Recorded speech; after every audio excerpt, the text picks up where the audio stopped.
Basketball tournament കഴിഞ്ഞ് വന്ന് പാറുക്കുട്ടിയെ പിക്ക് ചെയ്യാനായിട്ട് പാറുക്കുട്ടിയുടെ സ്കൂളിൽ പോയപ്പം അവിടെ മാഗ്നം ഓപ്പസ് നടക്കുകയായിരുന്നു കേട്ടോ. അമ്മുക്കുട്ടി ആസ്വദിച്ചത് കണ്ടുകൊണ്ടിരിക്കുന്നതിനിടയ്ക്ക് അമ്മുക്കുട്ടിക്ക് ഇതേ പാറുക്കുട്ടി ഒരു സ്നിക്കേഴ്സ് കൊടുത്തു. അതോടുകൂടി അമ്മുക്കുട്ടി ഹാപ്പി ആയി കേട്ടോ.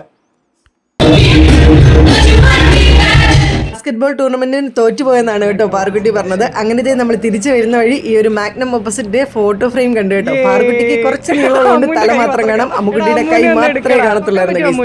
അങ്ങനെ അമ്മുക്കുട്ടിക്ക് നല്ല സങ്കടമായി ഫോട്ടോ എടുക്കാൻ പറ്റാത്തതിൽ. എന്ത് ചെയ്യുമെന്ന് ആലോചിച്ച് ഞാൻ പിന്നെ അമ്മുക്കുട്ടിയെ പൊക്കിയെടുത്ത ഒരു സെൽഫി എടുത്തു കേട്ടോ. ഷെയറില്ല, ഇതൊക്കെ ഒരു എക്സ്പീരിയൻസ് അല്ലേ? പോവാൻ പറ്റില്ലേ? പിന്നെ അടിപൊളി. നിനക്ക് ഐസ്ക്രീം കിട്ടിയതാ സന്തോഷം അല്ലേ? തോറ്റു ബിരിയാണിയും കിട്ടി, ഐസ്ക്രീമും കിട്ടി. തോറ്റു വല്ല സാറല്ലേ? അടിപൊളി. അപ്പോൾ ഇത്രയൊക്കെ കൊണ്ട് സന്തോഷമായി അല്ലേ? അപ്പോൾ ഗൈസ് ബിരിയാണിയും ഐസ്ക്രീമും പഫ്സും ഒക്കെ കിട്ടിയിട്ടുണ്ട്. പാറുക്കുട്ടി ഹാപ്പി ആയിട്ടുണ്ട്. ടൂർണമെൻറ്റ് ജയിച്ചില്ലെങ്കിലും പ്രശ്നമില്ലെന്നാണ് പറയുന്നത്. അപ്പോൾ നമ്മൾ പോവാടെ. ടാറ്റാ.